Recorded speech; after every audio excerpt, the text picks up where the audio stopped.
नमस्कार जय जगन्नाथ मु सोनी आपको स्वागत करछि Soni kitchen and blog channel को आशा करछि जगन्नाथ कृपारू आपण मैंने समस्ते भलरे थिबे जोर थांतु भलरे थांतु सुरक्षित थांतु वीडियो को फास्ट टू लास्ट जाए देखुवे यदि पसंद आसला गोटे लाइक करेंगे फ्रेंड सहित शेयर करेंगे आउ चैनल जदि नुआ अच्छा चैनल गोटे सब्सक्राइब करने मुझे आज आपन को देखेबी आपन घरे उपाय आपणकर हेयर केमती ग्रो करें तो से देखो गोटे जगार मुझे गोटे कप पानी आपड़ ये गोटे कप जगह 2 कप पानी नहीं पारे तो गोटे कप पानी जब ने फुटे फुटे आम अधा मारिदे तो देखो ये गोटे कप मु पानी नहीं जाइए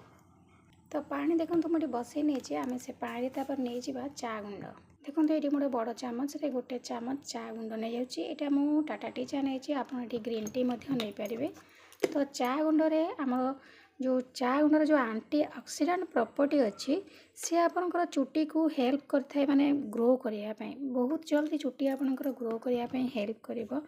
एंटी बैक्टीरियल जो प्रॉपर्टी अच्छी सी आपनकर हेल्प करिवो डैंड्रफ दूर करिवो तो चा गुंडर आमर अनेक माने अच्छी बेनिफिट चुटी को सॉफ्ट करिवो चुटी को ग्रो करिवो पूरा शाइनिंग करिवो ता सहित डैंड्रफ दूर करिवो तो मुझा देखिली ट्राए करी देखिली मो चुटे लगे बहुत भल रिजल्ट पाइली काम भल कला चुटी मोर झड़िया बंद होगा मुझे लगे सारापर 2-3 सप्ताह देखिली सप्ताह को थरे लगेली 2-3 सप्ताह पर मुझे रिजल्ट पाइली चुटी टी झड़िया कमीगला जी झड़ूला ता 2-3 भाग माने भाग्य झड़िला बहुत परिमाण 3 भाग जानिक कमीगला तो मुझे भाविली यहाँ आपण सहित भी शेयर करी आपण भी जानवा दरकार आपण घरे उपाय केमिति आपणकर चुटी को स्ट्रंग करेंगे आ झड़िया बंद करें चुटी जदि आपणकर झड़िया बंद हो नुआ चुटी कौलिया निश्चित भाव में आरंभ हो चुटी झड़िया बंद ले नुआ चुटी कौलिब और चुटी मूल माने बेसी गहबा बाल हम चुटी आपणकर मोटा दुषिब पतला देखा जाए मुंड पूरा फांका देखा जाए उपुड़ी गले चुटी तो मेन प्रोब्लेम होची आमे चुटी को उपुड़िया बंद करवा चुटी मूल जाक इन्फेक्शन हुए डैंड्रफ जो फंगल इन्फेक्शन हुए डैंड्रफ भर्ती हो जाए मुंडे डैंड्रफ हवा द्वारा चुटी आपंकर बहुत परिमाण में चुटी उपुड़ब जहाँफल कि आपंकर चुटी पूरा झड़ी झड़ी एत चांदा आप निजक भी खराब लगे अन्य मान चुटी देखले बहुत ये लगे केते सुंदर चुटी अच्छे आमर चुटी ना तो देखो ये मुझे चा गुंड पकई सारे चा गुंडर कलर पर देखो बढ़िया से बाहरी आसला तो तापर देखो ये आउ गोटे जिनस आम आड करना देखो ये मुझे लवंग मुझे लवंग नहीं लवंगर फूल जाक सब लगे रही तो आम पकईना लवंग लवंग आपणकर चुटी को स्ट्रंग कर चुटी झड़िया बंद कर तो लवंगर फूल काढ़े तो देखो तो चा गुंड आ लवंग को भल से सिझे नवा पानी को पूरा अधा मारिदेवा देखो केते सुंदर भाव में पूरा गब गब हो फुटुची फुटी फुटी एमती छाड़देवे तार पानी देले अधा मरीज कलर बहुत चेंज सुंदर भाव में चेंज हो लवंग आउ चा गुंडर जी पोषक तत्व अच्छी सी सिझिकी सब जाक आपणकर से पानी ही रही जोटा कि आपणकर चुटी बहुत लाभदायक बहुत गुणकारी निहाती भाव में आप चुटी को बहुत सुंदर स्ट्रंग ता सहित डैंड्रफ दूर कर सहित कला कर पूरा नेचुरल रेमेडी देखो फुटीगला आम कौन करवा टिके बंद करके गैसटा को आम गोटे घोड़णी देके टिके बंद करदे गैसटा ता भितर रही तो बांफटा बिल्कुल बाहर ना तो किछ समय थोई सारा मुझे देखेबी आपन केमिति प्रस्तुत करेंगे लगेवाई तो ठीक से भाव में आपन प्रस्तुत करूँ आपंकर चुटे लगेवाई एबे देखो 5-10 मिनट हो गलानी तो ये गोड़नी काढ़ी नौ गोड़नी काढ़ सारापर केते सुंदर भाव में तार कलर चेंज होता सहित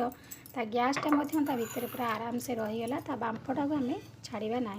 तो तापर देखो ये मुझे जगह नहीं जाइए स्टेनर साहाଯ୍य आम छाणी नवा आप कपड़ा साहाଯ୍य छाणी ने देखो केते सुंदर कलर पूरा होती ये आपणकर चुटी को पूरा शाइनिंग सिल्की ता सहित नेचुरल कलर दब आपणकर चुटी को माने कला कलर पूरा करदब चुटी एत शीघ्र पाचिबा दबनी डैंड्रफ दूर कर चुटी झड़िया बंद कर सहित चुटी आपणकर नुआ चुटी कौलिबा आरंभ हो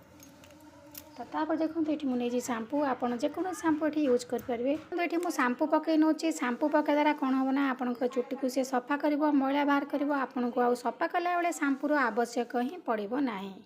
एबे देखो आम शैम्पू को कौन करना चा गुंड जो पानी आम सिझे लवंग आ चा पानी देखो भल भाव में आम मिसई नवा मिसई सारापर आपंकर चुटी आउ शैम्पू लगेबेनि जस्ट खाली यही पानी को देकी आपणकर चुटी की सफा करूँ सफा करी 5 मिनट खंड चुटीर लेंथ रे लगातु चुटी मूल पूरा भल भाव में घसी घसी लगातु लगे सारा पर अध घंटा पर आपंकर चुटी को खाली पानी ढालिकी धोई दिंतु आउ शैम्पू दरकार हेनी ये आप भल से शैम्पू पकई ने आपंकर चुटी को जी शैम्पू दरकार हे आप ठीक से शैम्पू पकई ने तो निश्चित भाव में आपको 2 ରୁ 3 सप्ताह यूज करूँ तापर देखिए आप केमती रिजल्ट पाइबे माने निजे जानीपारे फरक आपंकर चुटी उपुड़ा बंद होगा डैंड्रफ बंद हो जाइए चुंटी जो माने जो झड़ूला जो मात्रा रे देखिए आपंकर बहुत कम हो माने झड़वा बहुत कमिज जी झड़ूची 3 भाग ରୁ 1 भाग झड़ आस्ते आस्ते पूरा कमिज जो चुटी हड़िया कमिकी नुआ चुटी कलिया आरंभ हो आप जानीपारे बहुत बढ़िया रिजल्ट दूसरी ये जिनसटी तो आपड़ आपको निश्चित भाव में घरे ये भाव में यूज करके लगे पारे तो बहुत नेचुरल जिनस कौन खराब जिनस ना चुटी आपंकर जमी खराब हम चा गुंडा आपंकर चुटी को बहुत भल माने काम कर